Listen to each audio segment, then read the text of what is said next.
जय गुरु जी, शुक्राना गुरु जी। मेरी प्यारी संगत जी, गुरु जी का अनंतम अंतम शुक्राना, लख लख बार शुक्राना, हर चीज का शुक्राना, हर सांस का शुक्राना। संगत जी, गुरु जी के दर्शन देखो कितने प्यारे हो रहे सामने स्वरूप में। ये स्वरूप इतना ब्लेस स्वरूप है, इतना ब्लेस स्वरूप है। इस स्वरूप में बहुत बार गुरु जी ने अपने दर्शन दिए हैं। संगत जी, आज का पाठ शुरू करने से पहले मैं एक इतनी प्यारी लाइन है जो गुरु जी के लिए है। फकीर बुल्ले शाह से जब किसी ने पूछा कि आप इतनी गरीबी में भी भगवान का शुक्रिया कैसे करते हैं, तो बुल्ले शाह ने कहा, चढ़ते सूरज ढलते देखे, बुझते दीवे बढ़ते देखे, हीर दा कोई मूल ना जाने, खोटे सिक्के चलते देखे, जिन्ना दाना जगते कोई ओ भी पुत्र पलदे देखे, हसदी उसदी रहमत ते नाल बंदे पानी उत्ते चलते देखे। लोकी कहते दाल नहीं गलदी, लोकी कहते दाल नहीं गलदी, मैं ते पत्थर गलदे देखे, जिन्हां ने कदर ना की रब दी, हाथ खाली वो मलदे देखे, कई पैरा तो नंगे फिर सिर ते लपते छावा, मैनू दातिया सब कुछ देता तो मैं क्यों ना शुक्र मनावा। जय गुरु जी, शुक्राना गुरु जी। कितनी प्यारी बात है। देखो संगत जी, जब मैनू दातिया सब कुछ देता है, क्यों ना मैं शुक्र मनावा। संगत जी, हमारे पास किस चीज की कमी है? कमी है तो फिर 100% सरेंडर की, हर चीज के सरेंडर की। तो संगत जी, अगर हम सरेंडर करके गुरु जी के दिखाए हुए आदेश पे चलेंगे, शिव पुराण के पाठ को जरूर सुनेंगे, हर चीज को सुनेंगे, तो हमारा कल्याण निश्चित है। कोई हमारे काम को बनते हुए नहीं रोक सकता, हमारे काम बनने ही बनने हैं। कोई भी बाधा हमारे काम को नहीं रोक सकती, यह गुरु जी ने खुद कहा है। क्योंकि मैं तुम्हें परमानेंट खुशी दूंगा, मैं तुम्हें टेम्परेरी खुशी कुछ नहीं दूंगा। मैं दूंगा तो तुम्हें परमानेंट दूंगा, 2 पल की खुशी नहीं दूंगा, सदा के लिए खुशी दूंगा। लेकिन उससे पहले तुम्हारे कर्म, तुम्हारी बीमारियों को जड़ से कटवा के तुम्हें बिल्कुल स्वस्थ बना दूंगा। तो आइए संगत जी, गुरु जी का मंत्र जाप करते हैं। ओम नमः शिवाय, शिव जी सदा सहाय। ओम नमः शिवाय, गुरु जी सदा सहाय। जय गुरु जी, शुक्राना गुरु जी। ओम नमः शिवाय, शिव जी सदा सहाय। ओम नमः शिवाय, गुरु जी सदा सहाय। जय गुरु जी। जय गुरु जी। आवरण पूजा की विस्तृत विधि तथा उक्त विधि से पूजन की महिमा का वर्णन। अपमन्यु कहते हैं, यह दोनों पहले क्रमशः गणेश और कार्तिकेय का गंध आदि शिवा और शिव के दाएं और बाएं भाग में 5 उपकरणों द्वारा पूजन करें। फिर इन सब के चारों ओर ईशान से लेकर सदोजात पर्यंत 5 ब्रह्म मूर्तियों का शक्ति सहित क्रमशः पूजन करें। यह प्रथम आवरण में किया जाने वाला पूजन है। इसी आवरण में हृदय आदि 6 अंगों तथा शिव और शिवा का अग्निकोण से लेकर पूर्व दिशा पर्यंत 8 दिशाओं में क्रमशः पूजन करें। वही वामा आदि शक्तियों के साथ वाम आदि 8 रुद्रों की पूर्वादि दिशा में क्रमशः पूजा करें। यह पूजन वैकल्पिक है। यदुनन, यह मैंने तुमसे प्रथम आवरण का वर्णन किया है। अब प्रेम पूर्वक दूसरे आवरण का वर्णन किया जाता है। श्रद्धा पूर्वक सुनो। पूर्व दिशा में वाले दल में अनंत का और उनके वाम भाग में उनकी शक्ति का पूजन करें। दक्षिणी दिशा वाले दल में शक्ति सहित सूक्ष्म देव की पूजा करें। पश्चिम दिशा के दल में शक्ति सहित शिवोत्मा का, उत्तर दिशा वाले दल में शक्ति युक्त एक नेत्र का, ईशान कोण वाले दल में एक रुद्र और उनकी शक्ति का, अग्नि कोण वाले दल में त्रिमूर्ति और उनकी शक्ति का, नैनृत्य कोण में दल में श्री कंठ और उनकी शक्ति का, तथा वैभव कोण वाले दल में शक्ति सहित शिखंडी का पूजन करें। समस्त चक्रवर्तियों की भी द्वितीय आवरण में ही पूजा करनी चाहिए। तृतीय आवरण में शक्तियों सहित अष्टमूर्तियों का तथा पूर्वादि 8 दिशाओं में क्रमशः पूजन करें। भव्य, सर्व, ईशान, रुद्र, पशुपति, उग्र, भीम और महादेव, ये क्रमशः 8 मूर्तियां हैं। इनके बाद उसी आवरण में शक्तियों सहित वामदेव आदि 11 मूर्तियों की पूजा करनी चाहिए।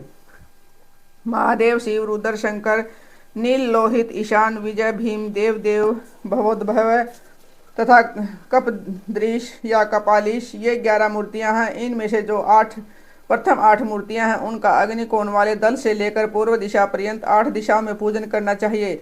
देव को पूर्व दिशा में दल में स्थापित एवं पूजित करें और ईशान का पुनः अग्निकोण में स्थापन पूजन करें। फिर इन दोनों के बीच में भवोद्भव की पूजा करें और उन्हीं के बाद कपालीश या कपरदीश का स्थापन पूजन करना चाहिए। उस तृतीय आवरण में फिर वृषभ राज का पूर्व में, नंदी का दक्षिण में, महाकाल का उत्तर में, शास्ता का अग्निकोण के दल में, मातृकाओं का दक्षिण दिशा के दल में और गणेश जी का नैनृत्य कोण के दल में, कार्तिकेय का पश्चिम दल में, ज्येष्ठा का वायव्य कोण के दल में, गौरी का उत्तर दल में, चंड का ईशान कोण में तथा शास्ता एवं नंदीश्वर के बीच में मुनिंदर वृषभ का यजन करें। महाकाल के उत्तर भाग में पिंगल का, शास्ता और मार्तिकाओं के बीच में भृगीश्वर का, मार्तिकाओं तथा गणेश जी के बीच में वीरभद्र का सकंद और गणेश जी के बीच में सरस्वती देवी का ज्येष्ठा और कार्तिकेय के बीच में शिव चरणों की अर्चना करने वाली श्री देवी का ज्येष्ठा और गणाम्बा के बीच में माँ मोटी की पूजा करें।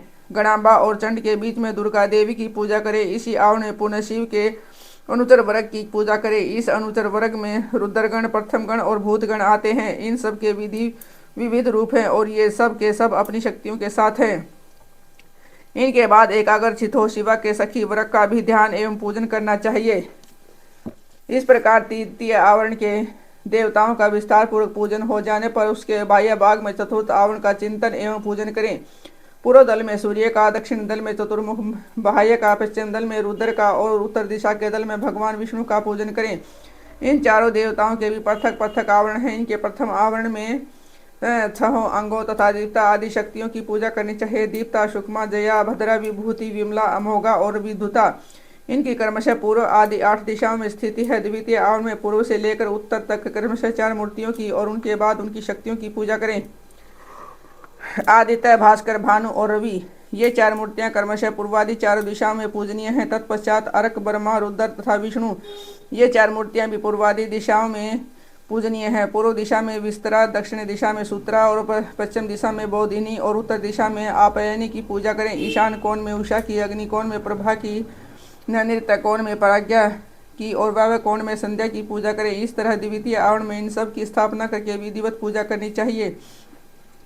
तृतीय आवरण में सोम, मंगल, बुद्धिमानों में श्रेष्ठ बुध, विशाल बुद्धि, बृहस्पति, तेजोनिधि, शुक्र, शनिश्चर तथा धूम्र वर्ण वाले भयंकर राहु केतु का पूर्वादि दिशाओं में पूजन करें अथवा द्वितीय आवरण में 12 आदित्यों की पूजा करनी चाहिए और तृतीय आवरण में 12 राशियों की, उसके बाह्य भाग में 7 गणों की सब और पूजा करनी चाहिए। ऋषियों, देवताओं, गंधर्वों, नागों, अप्सराओं, ग्रामीणियों, यक्षों, यातुओं, धानों, 7 छंदोमय अश्वों तथा वालखिलियों का पूजन करें। इस तरह तृतीय आवरण में सूर्य देव का पूजन करने के पश्चात 3 आवरणों सहित ब्रह्मा जी का पूजन करें। पूर्व दिशा में हिरण्यगर्भ का, दक्षिण विराट का, पश्चिम दिशा में काल का और उत्तर दिशा में पुरुष का पूजन करें। हिरण्यगर्भ नामक जो पहले ब्रह्मा है उनकी अंग कांति कमल के समान है। काल जन्म से ही अंजन के समान काले हैं और पुरुष स्फटिक मणि के समान निर्मल हैं। त्रिकोण, राजस, तामस तथा सात्विक ये चारों भी पूर्वादि दिशा के क्रम से प्रथम आवरण में ही स्थित हैं। द्वितीय आवरण में पूर्वादि दिशाओं के दलों में क्रमशः सनंत कुमार, सनंक, सनंदन और सनातन का पूजन करना चाहिए। तत्पश्चात तीसरे आवरण में 11 प्रजापतियों की पूजा करें। उनमें से प्रथम 8 का तो पूर्व आदि 8 दिशाओं में ही पूजन करें। फिर शेष 3 का पूर्व आदि के क्रम से अर्थात पूर्व, दक्षिण एवं पश्चिम में स्थापन पूजन करें। दक्ष, रुचि, भृगु, मरीचि, अंगिरा, पुलस्त्य, पुलह, क्रतु, अत्रि, कश्यप और वशिष्ठ ये 11 विख्यात प्रजापति हैं। इनके साथ इनकी पत्नियों का भी क्रमशः पूजन करना चाहिए। प्रसूति, आकुति, ख्याति, संभूति, धरती, समृति, अक्षमा, सनंती, अनुसुया, देव माता, अदिति तथा अरुंधति ये सभी ऋषि पत्नियां पतिव्रता तथा सदा शिव पूजन परायणा, कांतिमती और प्रिय दर्शना हैं। अथवा प्रथम आवरण में 4 वेदों का पूजन करें। फिर द्वितीय आवरण में इतिहास पुराणों की अर्चना करें तथा तृतीय आवरण में धर्मशास्त्र सहित संपूर्ण वैदिक विद्याओं का सब और पूजन करना चाहिए। 4 वेदों को पूर्वादि 4 दिशाओं में पूजन करना चाहिए। अन्य ग्रंथों को अपनी रुचि के अनुसार 8 या 4 भागों में बांटकर सब और उनकी पूजा करनी चाहिए। इस प्रकार दक्षिण में 3 आवरणों से युक्त ब्रह्मा जी की पूजा करके पश्चिम में आवरण सहित रुद्र का पूजन करें। ईशान आदि 5 ब्रह्म और हृदय आदि 6 अंगों को रुद्रदेव का प्रथम आवरण कहा गया है। द्वितीय आवरण विदेश और मय है। तृतीय आवरण में भेद है, अतः उसका वर्णन किया जाता है। इस आवरण में पूर्वादि दिशाओं के क्रमशः त्रिगुण आदि 4 मूर्तियों की पूजा करनी चाहिए। पूर्व दिशा में पूर्ण रूप शिव नामक महादेव पूजित होते हैं। इनकी त्रिगुण संज्ञा है क्योंकि ये त्रिगुणात्मक जगत के आश्रय हैं। दक्षिण दिशा में राजस पुरुष के नाम से प्रसिद्ध सृष्टिकर्ता ब्रह्मा का पूजन किया जाता है, ये भव कहलाते हैं। पश्चिम दिशा में तामस पुरुष अग्नि की पूजा की जाती है, इन्हीं को संहारकारी हर कहा गया है। उत्तर दिशा में सात्विक पुरुष सुखदायक विष्णु का पूजन किया जाता है, ये ही विश्वपालक मृड हैं। इस प्रकार पश्चिम भाग में शंभु के शिव रूप का जो 25 तत्वों का साक्षी 26वां तत्व रूप है पूजन करके उत्तर दिशा में भगवान विष्णु का पूजन करना चाहिए। इनके प्रथम आवरण में वासुदेव को पूर्व में अनिरुद्ध को, दक्षिण में और प्रद्युम्न को पश्चिम में और संकर्षण को उत्तर में स्थापित करके इनकी पूजा करनी चाहिए। यह प्रथम आवरण बताया गया है। अब द्वितीय शुभ आवरण बताया जाता है। मत्स्य, कर्म, वराह, नरसिंह, वामन, तीनों में से एक एक राम, आप, श्री कृष्ण और है गरीब, ये तीन द्वितीय आवरण में पूजित होते हैं। तृतीय आवरण में पूर्व भाग में चक्र की पूजा करें, दक्षिण भाग में कहीं भी प्रतिहत न होने वाले नारायणास्त्र का यजन करें, पश्चिम में 5 जन्य का और उत्तर में सारंग धनुष की पूजा करें। इस प्रकार 3 आवरणों से युक्त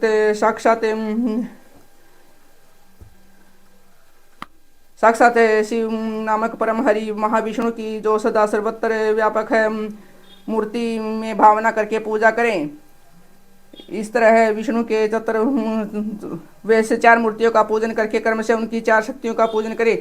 प्रभा का अग्नि कोण में, सरस्वती का नैऋत्य कोण में, गणा अंबिका का वायव्य कोण में तथा लक्ष्मी का ईशान कोण में पूजन करें।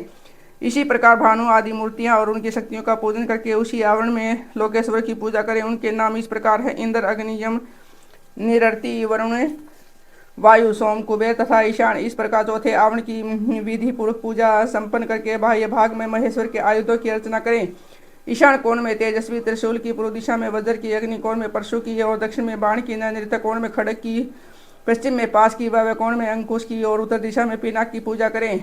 तत्पश्चात पश्चिमा भीमुग्रोदर रूपधारी अक्षत्रपाल का अर्चन करें। इस तरह पंचम आवरण की पूजा का संपादन करके समस्त आवरण देवताओं के बाह्य भाग में अथवा 5वें आवरण में ही मातृकाओं सहित महावृषभ नंदिकेश्वर का पूर्व दिशा में पूजन करे। तदंतर समस्त देव योनियों की चारों ओर रचना करके उसके सिवा जो आकाश में विचरने वाले ऋषि, सिद्ध, दैत्य, यक्ष, राक्षस, अनंत आदि नागराज, उन नागेश्वर के कुल में उत्पन्न हुए अन्य नाग, डाकिनी, भूत, बेताल, प्रेत और भैरव के नायक, नाना योनियों में उत्पन्न हुए अन्य पातालवासी जीव, नदी, समुद्र, पर्वत, वन, सरोवर, पशु, पक्षी, वट, वृक्ष, कीट आदि शूद्र योनि के जीव, मनुष्य, नाना प्रकार के आकार वाले मृग, शूद्र जंतु, ब्रह्मांड के भीत के लोक, कोटि कोटि ब्रह्मांड, ब्रह्मांड के बाहर के असंख्यत भुवन और उनके अधीश्वर तथा दशो दिशा में स्थित ब्रह्मांड के आधार भूत रुद्र हैं और गुण जनित, माया जनित, शक्ति जनित तथा उससे भी परे जो भी कुछ शब्द वाच्य जड़ चेतनात्मक प्रपंच है, उन सबको शिवा और शिव के पार्श्व भाग में स्थित जानकर उनका सामान्य रूप से यजन करे।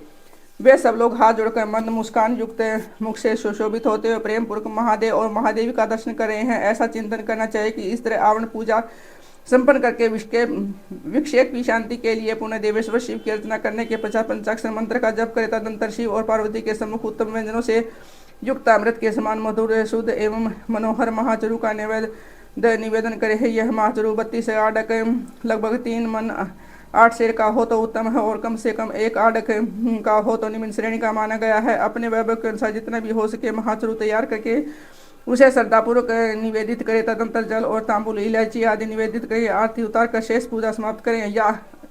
याग के उपयोग में आने वाले द्रव्य, भोजन, वस्त्र आदि को उत्तम श्रेणी का ही तैयार करा कर दें। भक्तिमान पुरुष वैभव होते हुए धन व्यय करने में कंजूसी न करे।